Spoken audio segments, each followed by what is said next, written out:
السلام علیکم ورحمۃ اللہ وبرکاتہ۔ آج کی کہانی کا عنوان ہے خاموشی تیرے لیے باعث عزت ہے۔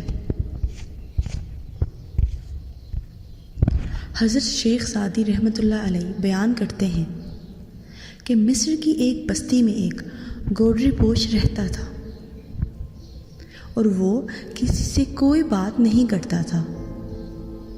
اس کی یہ خاموشی دیگر لوگوں کے لیے اس کی بزرگی کی دلیل بن گئی تھی، اور وہ لوگ اسے اللہ عز و جل کا نیک بندہ جان کر ہر وقت پروانوں کی طرح اس کے گرد منڈلاتے رہتے تھے۔ اس شخص کی شامت اعمال دیکھیے کہ ایک دن اس کے دل میں خیال آیا کہ جو اتنی مخلوق میرے گرد جمع ہوتی ہے، یہ سب میرے صاحب کمال ہونے کی وجہ سے ہے، اور مجھے چاہیے کہ ان سب پر اپنے کمال ظاہر کروں۔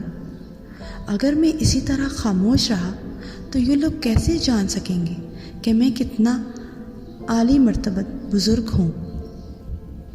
یہ خیال آتے ہی اس شخص نے اپنی خاموشی توڑ دی اور آنے والے عقیدت مندوں سے گفتگو کرنا شروع کر دی۔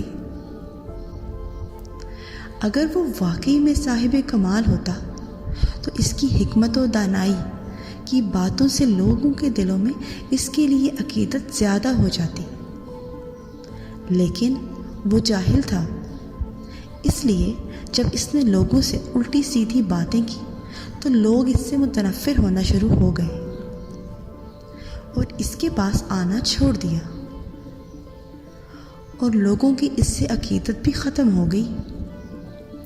حضرت شیخ سعدی رحمۃ اللہ علیہ یہ واقعہ بیان کرنے کے بعد فرماتے ہیں کہ اے عقل مند، خاموشی تیرے لیے باعث عزت ہے، اور یہ ایسا وصف ہے جو تیری جہالت کو چھپاتا ہے۔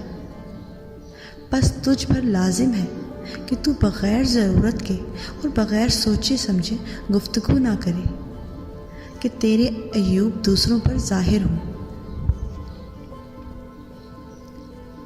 حضرت شیخ سعدی رحمۃ اللہ علیہ اس حکایت میں بیان کرتے ہیں کہ خاموشی بہت سی بھلائیوں کی جڑ ہے، اور داناؤں کا قول ہے کہ کم سونا، کم کھانا اور کم بولنا بہت سی برائیوں سے دور رکھتا ہے، اور جو انسان کم گو ہے اس کی زبان غیبت